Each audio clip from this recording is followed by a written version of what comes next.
கழுத்துல கத்தி வச்சு மிரட்டின அந்த வழிப்பறி கொலைகளை பத்தி அவங்க போலீஸ்ல கம்ப்ளைண்ட் கொடுத்தாலும் அந்த நிகழ்வு அவங்களை ரொம்பவே பாதிச்சிருக்கு. அது அவங்க சூசைட் தாட் வரை கொண்டு போயிருக்கு. உங்க ஆபீஸ்லயும் உங்களுக்குன்னு சொல்லிக்கிற அளவுக்கு யாரும் இல்லையா? இதை ஷேர் பண்ற அளவுக்கு? ஷேர் பண்ற அளவுக்குன்னா இந்த மாதிரி சொன்னாக்கா என்ன ஆச்சு, வேற என்ன ஆச்சு சொல்லு அப்படின்னு மீண்டும் மீண்டும் கேட்டு அதையும் ஞாபகப்படுத்துவாங்க அதிகமா. இதுல இருந்து நான் வெளியே வரணும்னு தான் நினைக்கிறேன். திரும்ப திரும்ப அதையே சொல்லி சொல்லி அதுலயே போய் வாழ்ந்துக்கிட்டு இருந்தா என்னால வேற எதுவும் பேச முடியாது. இதுல இருந்து வெளியில வரணும்னு நினைக்கிறீங்க, அதை பத்தி பேச வேண்டாம்னு நினைக்கிறீங்க. டெய்லியும் உள்ளுக்குள்ளவே புழுங்கி புழுங்கி நான் அழுதுகிட்டு படுத்துக்கிட்டு இருக்கிறது எனக்கு பிடிக்கல. இதுல இருந்து மீண்டு வந்து திரும்ப பழைய நான் சந்தோஷமா என் பிள்ளைங்களோட என் குடும்பத்தோட வாழணும்னு ஆசைப்படுறேன் டாக்டர். அதுக்கு தான் உங்களை தேடி வந்திருக்கேன். நீங்க அதுக்குரிய வழி சொன்னீங்கன்னா கொஞ்சம் நல்லா இருக்கும். இதுக்கு முன்னாடி உங்களுக்கு தெரிஞ்சவங்களுக்கும் இந்த மாதிரி நடந்திருக்கா? எனக்கு தெரிஞ்சவங்களுக்கு எதுவும் அப்படியா நடந்ததை நான் கேள்விப்படல. என் வாழ்க்கையில நடந்ததுதான் இப்படி ஒரு ஷாக் ஆகிப்போச்சு. இதுக்கு முன்னாடி வேற ஏதாவது பயம் இருந்திருக்கா? ரோட்ல நடக்கிறதுக்கு மத்தவங்கள பார்த்து ஏதாவது பயம் இருந்திருக்கா உங்களுக்கு? அப்படியெல்லாம் பயம் எதுவும் இல்லை டாக்டர். எல்லாருக்கூடயும் நல்லா பேசி பழகுற ஆள் தானா? எல்லார்கிட்டையும் நல்லா பேசுவேன். இப்ப எல்லார்கிட்டையும் பேசுறதுக்கே நான் பயப்படுறேன். எல்லார்கிட்டையும் கலகலன்னு பேசுவேன், சிரிப்பேன், சந்தோஷமா எல்லாரும் ஷேர் பண்ணிக்குவோம். இப்ப யார்கிட்டையும் எதையும் பேச முடியாத அளவுக்கு மத்தவங்கள பார்த்து என்ன பயமா இருக்கு உங்களுக்கு? அவங்க ஏதாவது தப்பா எடுத்துக்குவாங்களோ, நம்ம சொல்றதை தவறுதலா புரிஞ்சுக்குவாங்களோ அப்படின்ற பயம் வந்துடுது. அவங்களும் பாதுகாப்பா இருக்கணும், இருந்தாலும் என்ன சொல்றதுன்னு தெரியல. இது எப்படி எல்லார்கிட்டயும் சொல்றதுன்னு தெரியல. என்ன பண்ணணும், ஏது பண்ணணும், சொன்னா தவறாயிடும், நம்மள ஒரு மாதிரி பார்க்க ஆரம்பிச்சிருவாங்க. இதுல இருந்து வெளியே வர்றதுக்காக தான் நான் இவ்வளவு முயற்சி பண்றேன். இதை சொல்லி அவங்க இன்னும் மேல மேல ஏதாவது சொன்னா என்னால தாங்க முடியாது இல்லைங்களா? அதுக்காக தான் எதுவுமே சொல்லாம இருக்கு. உங்களுக்கு இப்ப எல்லா ஆண்கள் பார்த்தும் பயமா இருக்கா? ஏதாவது பண்ணிட்டாங்கன்னா நான் மீண்டும் வாழ முடியாது, அவ்வளவுதான், இதோட முடிஞ்சுன்னு இருக்காங்க. என் குழந்தைங்களுக்காகவாவது வாழணும்னு நான் ஆசைப்படுறேன். அதனால அந்த இதுல இருந்து நான் வெளியே வரணும், அந்த இரிட்டேட்டிங்ல இருந்து நான் வெளியே வரணும். ரொம்ப மனசு உளைச்சல இருந்து உள்ளுக்குள்ள புழுங்கி புழுங்கி புழுங்கி சாகக்கூடாது. டெய்லியும் அதுல இருந்து விடு பண்ணணும். மீண்டும் அந்த என் குடும்பம், என் குழந்தைங்க, எங்க வீட்டுக்காரோட நான் சந்தோஷமா திரும்ப திரும்ப அதையே நினைக்காத அளவுக்கு என்ன பண்ணணும்ன்றது சொல்லணும். உங்க ஹஸ்பண்ட் உங்ககிட்ட சுத்தமா பேசுறது இல்லையா? நீங்க சொல்லலையா அவங்க கிட்ட உங்களுக்கு இவ்வளவு கஷ்டமா இருக்குன்னு? அவர் பேச போனால அவர் அமைதியாயிடுறாரு. அமைதியா இருக்கும்போது அவர் முகத்தை பார்க்கறதுக்கு எனக்கும் ஒரு மாதிரியா இருக்கு. என்ன சொல்றது அவர்கிட்ட, எப்படி சொல்றதுன்னு எனக்கு புரியல. இல்ல உங்களுக்கு படபடன்னு வருது, அதெல்லாம் உங்ககிட்ட சொல்லலையா? ஏதாவது சொன்னா அது அப்படிதாண்டி இருக்கும், கொஞ்சம் இதுவா இருக்கும். இப்போ பயத்துல இருக்கேன்ல, அதனால அந்த பயம் போகும், கொஞ்ச நாள்ல பொறுத்துக்கும் அப்படின்னு சொல்றாரு. நாங்க போலீஸ்ல புகார் கொடுத்தோம், அதுக்கும் பாக்குறோன்றாங்க. இன்னும் தேடிட்டு இருக்காங்க. அவங்கள எப்ப கண்டுபிடிப்பாங்க என்னன்னு ஒன்றும் தெரியல. இந்த மாதிரி சூழ்நிலை எந்த பொண்ணுக்கும் வரக்கூடாது, இந்த மாதிரி பயப்படக்கூடாதுன்னு நான் நினைக்கிறேன். ஏன்னா எல்லா பெண்களும் ஆபீஸ் வேலைக்கு போறாங்க, பாதுகாப்புன்னு எதுவும் கிடையாது எல்லா பெண்களுக்குமே. அவங்க வீட்டுல இருந்து வராங்க, வீட்டுல இருக்கிற பாதுகாப்பை விட வெளியே அந்த அளவுக்கு இல்லை.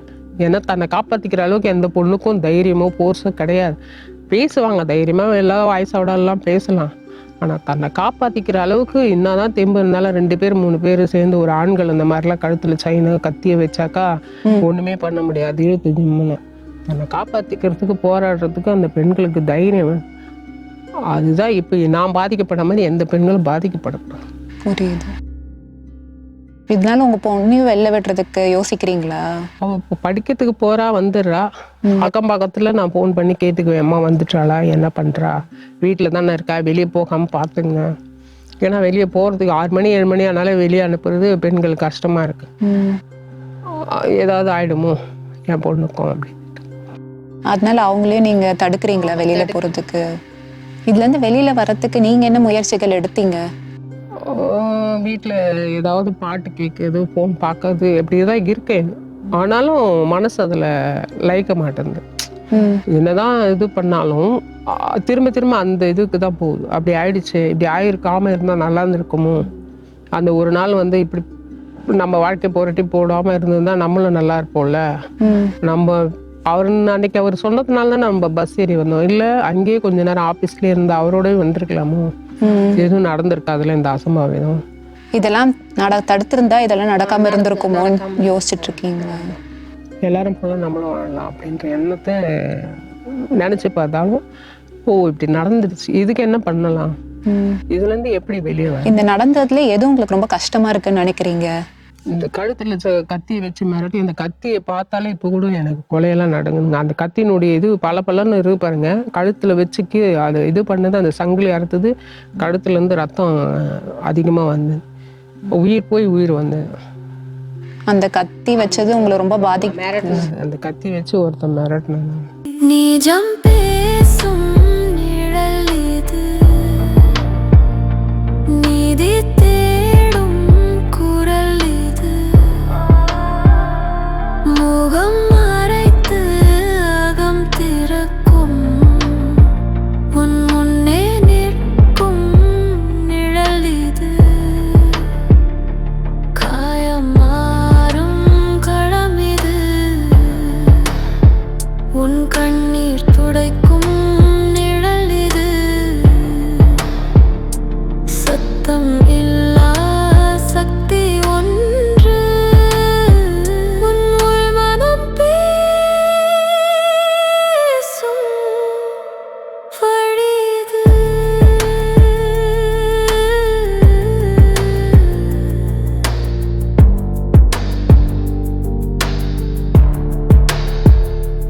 அன்று உன்னை மிரட்டிய கைகள் இன்று அருகில் கூட இல்லை, உன் அடையாளம் மறைக்கும் இருள், உன் உண்மைக்கு காவல் கல்லடி,